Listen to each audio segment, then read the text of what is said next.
நாளும் நல்லவை சிந்தனை துளிகள்.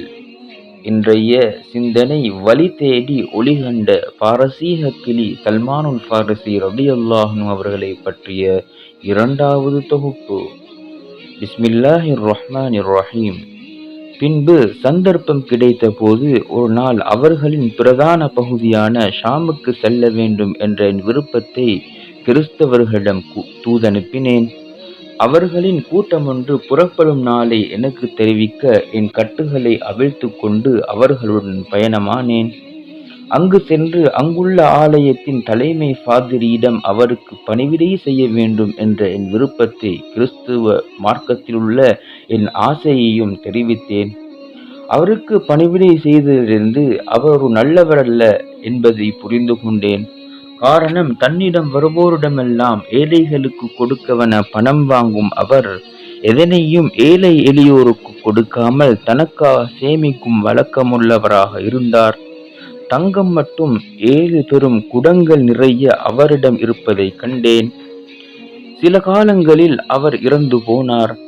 அப்போது ஒன்று கூடியவர்களிடம் இவரின் உண்மை நிலையை பற்றி எடுத்துரைத்தேன். அவர் மறைத்து வைத்திருந்த கருவூலத்தை காட்டினேன். இதனை கண்ட மக்கள் இவனை புதைக்க கூடாதென்று கூறி சிலுவையில் அறைந்து கல்லால் அடித்தனர். பின்பு வேறொருவரை தலைமை ஃபாதிரியாக நியமித்தனர்.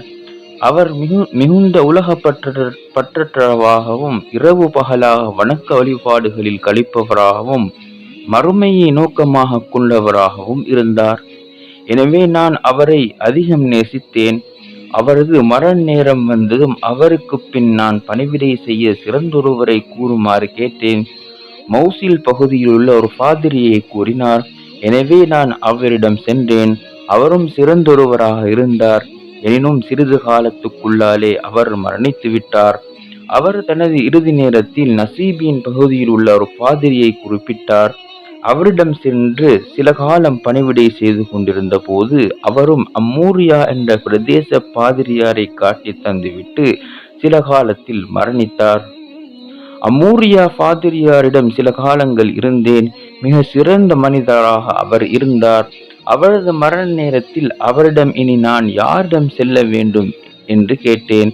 அதற்கு அவர், அரேபிய தேசத்திலிருந்து ஒரு நபி தோன்றும் காலம் அண்மித்து விட்டது. அவர் உண்மையான நபி இப்ராஹிம் அலைஹிஸ்ஸலாம் அவர்களின் மார்க்கத்தை கொண்டு வருவார்.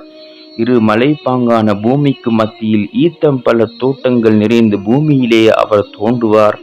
பல அடையாளங்கள் அவருக்கு இருக்கும். அதிலும் குறிப்பாக அவர் சதக்கா பொருட்களை சாப்பிட மாட்டார், அன்பளிப்புகளை சாப்பிடுவார். அவரது இரு தோல் புஜங்களுக்கும் இடையிலும் நுபுவத்தின் முத்திரை இருக்கும் என்று கூறினார். நன்றி. அடுத்த தொகுப்பு அடுத்த காணொளியில் காணலாம். நன்றி. ஜஸாக்குமுல்லாஹு கைரா.